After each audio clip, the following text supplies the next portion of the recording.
What's up, everybody? It is Shane here for Waiting to Be Seen, and I want to welcome you to this week's Vlog Friday. I am doing something of a reaction video today. Now, I'll just say right off the bat that it's not a first time reaction video. I have seen the footage that I'm about to look at and walk through and talk through before, but it excites me to talk about this stuff because for a long time, like many people out there that watch film and television, there are elements of the cinematic and the creative process that really just get you going, oh, that's so cool. So today's video is about the long take, and the reason why it's fresh in my mind is because I've been rewatching The West Wing, and that, man, let's roll a title sequence and then we'll get into it. This is how we do it. This week I've had a bunch of stuff on. If I'm honest, my days have been pretty full, but because my wife has actually been up in Brisbane for work for many of the days this week, it's given me an opportunity while I've been at home to actually do some Netflix binging. And I have been binging on The West Wing. I forgot how good Aaron Sorkin is as a writer, as an executive producer, as a showrunner. The cinematography that they put into The West Wing was fantastic, and so it's been a lot of fun re-engaging with it. As a side note, I was watching a Peter McKinnon video that he released a bit earlier this week where he's talking about being a filmmaker reacting to some crazy Hollywood camera techniques, and he's going through a whole bunch of them. And so because I watched The West Wing and because I watched this Peter McKinnon video, I thought I'm going to mash the two of those up and do my own reaction video talking about just one technique in particular. The one that I wanted to talk about today is interchangeably called the long take or the one take, the one shot. So it's a bunch of different phrases for the same crazy Hollywood camera technique, and it's fresh in my head because I've been binging on The West Wing. So I want to actually show you this sequence from The West Wing right now. So let's have a look at this right here. Let me just put some ears in so that I can hear what's happening in the sequence.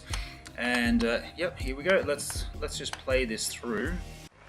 Okay, so you have the president, you have some Secret Service agents there, you've got the primary actors, the characters Sam and Toby there, you have CJ in the back and Josh a little bit further back, you've got the president, as I said. It's fantastic, and they're walking and talking, and there's this amazing interchange. 37 pages. Still? You blew the D section. I thought it was inspired. Why do you keep saying stuff like that? The changes of camera angles as they're going through this walk. Fan club was out in full force tonight. Now they like me in my tux. They started out on the dance floor, and then they basically walk through the lobby, through a top kitchen area. They go down not just one but two flights of stairs into the bowels of the kitchen where they're preparing for this big banquet, heading down through yet another flight of stairs into the laundry area. Then they're kind of in the catacombs of the hotel and getting in through those catacombs and out to the base of the hotel and out into the parking lot where you end up in the motorcade. Just that alone, navigating through that space would have been ridiculous. But in addition to that, I'm looking at the details here. It says the shot involved more than 500 extras. 500 extras. Get your head around that for a minute. 500 extras. There are pretty much all of the main characters. Maybe a couple of them aren't in the sequence, but it's pretty much all of them there. And it was done with just one long shot with a Steadicam operator. And remember that when they were filming this, they were actually filming. It was using film. It wasn't digital. They weren't using a Red or an Arai or some kind of kitted out DSLR. They were using film. Apparently, it took them 13 takes to get through this sequence. So cool, so amazing, and honestly, what's not to love? That whole sequence was brilliant, so good. But this is then where Peter McKinnon was, I hadn't seen this myself, and so because I hadn't seen it and it just started to play, I thought I'm gonna stop it there so I can do something of a reaction to it as well. And it's a reaction, but it's sort of not a first reaction. I just want to make that clear, yeah, because I'm reacting to it. I saw the first sequence, so I kind of have an idea of how the whole thing's going to unfold, but I want to watch it in its entirety, which I haven't done yet.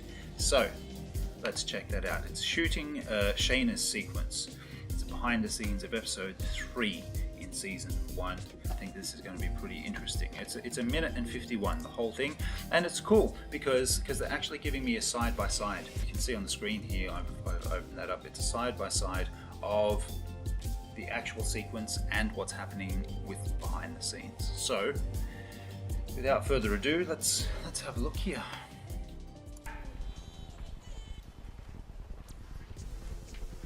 Clear 1. Clear 2. Ricky, clear 3. And camera. Door 1.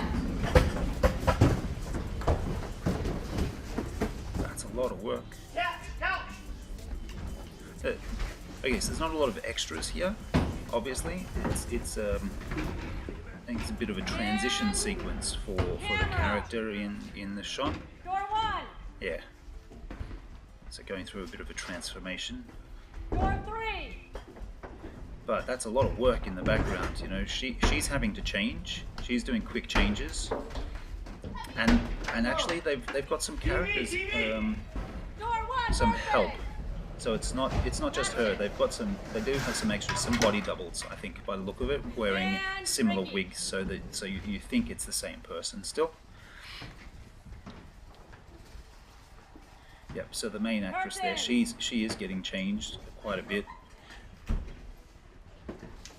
But then they have had body doubles, and the crew. My gosh, the work that the crew is doing is ridiculous.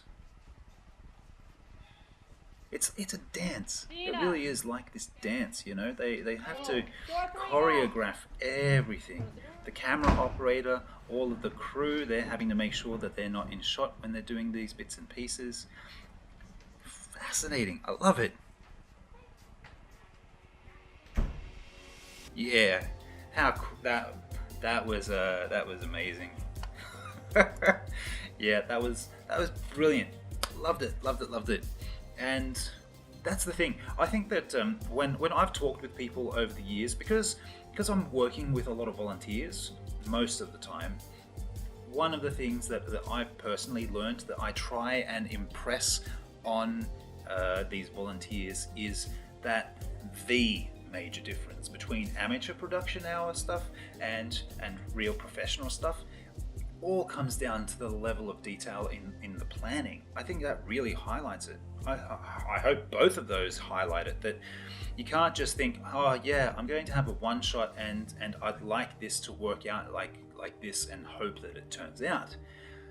That would have been down to the second almost in terms of its planning. Yep, and you could hear the director calling out the cues. Yep, this.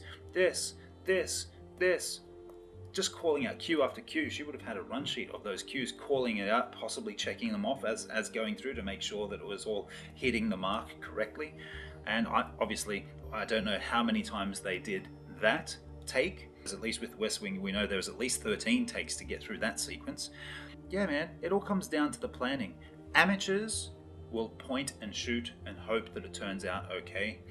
Professionals will plan and shoot. That's not to discount the happy accidents that kind of happen along the way, but definitely the level of planning between amateur hour and professionals is like chalk and cheese. That's it for today's vlog. I have to actually shoot off to the SCG tonight, so I don't have a lot of time to sit down and really drill into this stuff and explore and explain and just share some of my excitement and my passion about cinema and some of the techniques that are available. But yeah, I think that's a great place to stop for today, just having a look at both of those. And I hope you've enjoyed it. If it's something that you're interested in, then leave a comment down below. Let me know. Let's engage. Let's have a bit of a conversation about it. I'd be down with that. If you've enjoyed today's video, then please click on the like button down below. Let me know. Give me the big old thumbs up. If you think that today's video is great, and if you think that some of the other content that I'm releasing with Waiting to be Seen might be of interest to you as well, then why not consider subscribing to my channel, click on the big red subscribe button down below, click on the notification bell right alongside that and join the notification squad. And YouTube, they'll do the rest. They'll let you know as soon as my latest content drops week to week, and I'd love to have you on board for the journey. So thank you so much for stopping by this week. It's Shane, waiting to be seen. Have a fantastic weekend, have a brilliant week ahead, and I'll see you next Friday. Bye. That's gonna leave a mark. What?